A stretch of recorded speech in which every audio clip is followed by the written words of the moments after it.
Hossein Locker. আসসালামু আলাইকুম আমার প্রিয় ছোট্ট বন্ধুরা আর শ্রদ্ধেয় শ্রোতারা।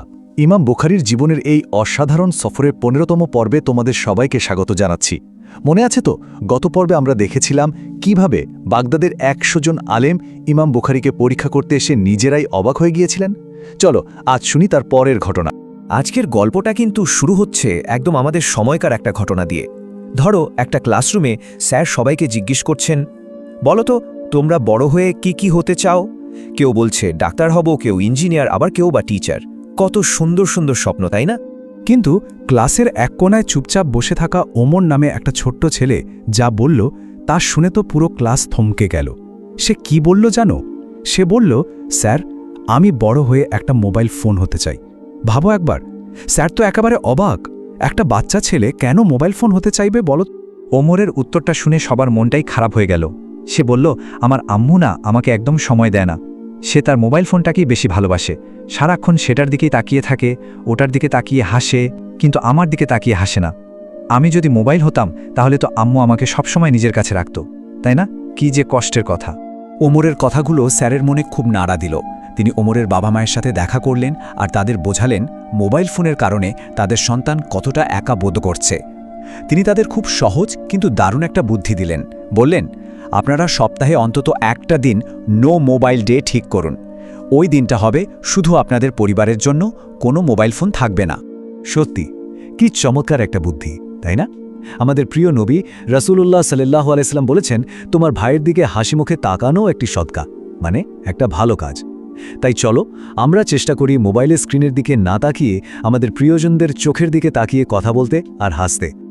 বেশ, এবার চলো আমরা একটা টাইম মেশিনে চড়ে বসি আর সোজা চলে যাই অনেক অনেক বছর পেছনে ইমাম বুখারীর সময়, সেই বাগদাদে যেখানে তিনি তার প্রিয় শিক্ষক ইমাম আহমদ ইবনে হাম্বলের কাছে জ্ঞান শিখছেন। আচ্ছা, উমারের গল্প থেকে আমরা যেমন মনোযোগের গুরুত্ব বুঝলাম, তেমনি ইমাম বুখারীর জীবন থেকে আমরা শিখব সময়ের মূল্য। তোমরা তো ভাবতেও পারবে না তিনি তার সময়কে কতটা দাম দিতেন। শুনলে অবাক হয়ে যাবে। তো একদিন ইমাম আহমদ ইবনে হাম্বল খেয়াল করলেন, ইমাম বুখারী শুকনো রুটি চিবিয়ে খাচ্ছেন না, তিনি রুটিগুলো গুঁড়ো করে পানির সাথে মিশিয়ে গিলে ফেলছেন। তিনি তো খুব অবাক। জিজ্ঞেস করলেন, মোহাম্মদ তুমি এভাবে খাচ্ছ কেন? চিবিয়ে খাও।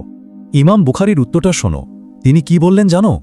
তিনি বললেন, শেখ, খাবার চিবিয়ে খেতে তো অনেক সময় চলে যায়। আমি যদি রুটিটা গুঁড়ো করে গিলে ফেলি তাহলে আমার অনেক সময় বেঁচে যায়, আর ওই বেঁচে যাওয়ার সময় আমি আরও কিছু হাদিস পড়তে পারবো। সুবহানাল্লাহ। একটু ভেবে দেখো তো, চিবানোর মতো একটা সাধারণ কাজে যে সময়টুকু লাগে সেটাও তিনি বাঁচাতে চাইছেন শুধু জ্ঞান অর্জনের জন্য। সময়ের প্রতি এই যে তার অবিশ্বাস্য ভালোবাসা আর সম্মান, ঠিক এই কারণেই তিনি এমন একটা বই লেখার স্বপ্ন দেখেছিলেন যেটা হবে পৃথিবীর বুকের সবচেয়ে সেরা আর সবচেয়ে বিশুদ্ধ। চলো সেই গল্পটাই এখন শুনি। ইমাম বুখারী তার বইয়ের জন্য কিছু ভীষণ কঠিন শর্ত ঠিক করেছিলেন, কিন্তু সেই শর্তগুলো বোঝার আগে চলো আমরা একটা নতুন শব্দ শিখে নিই। শব্দটা হলো রাবি। রাবি মানে হলো বর্ণনাকারী, মানে যে মানুষটা একটা হাদিস একজনের কাছ থেকে শুনে আরেকজনের কাছে পৌঁছে দেন। ইমাম বুখারী ঠিক করলেন তিনি তার বইয়ে শুধু সেই হাদিসগুলোই লিখবেন যার প্রত্যেকটা রাবি বা বর্ণনাকারী একদম নির্ভরযোগ্য হবেন। আর সবচেয়ে বড় কথা হলো, প্রত্যেক রাবিকে নিজের কানে সরাসরি তার শিক্ষকের মুখ থেকে হাদিসটা শুনতে হবে। মাঝখানে একটুও সন্দেহ বা হয়তো শুনেছি এরকম কোনো ব্যাপার থাকলেই চলবে না।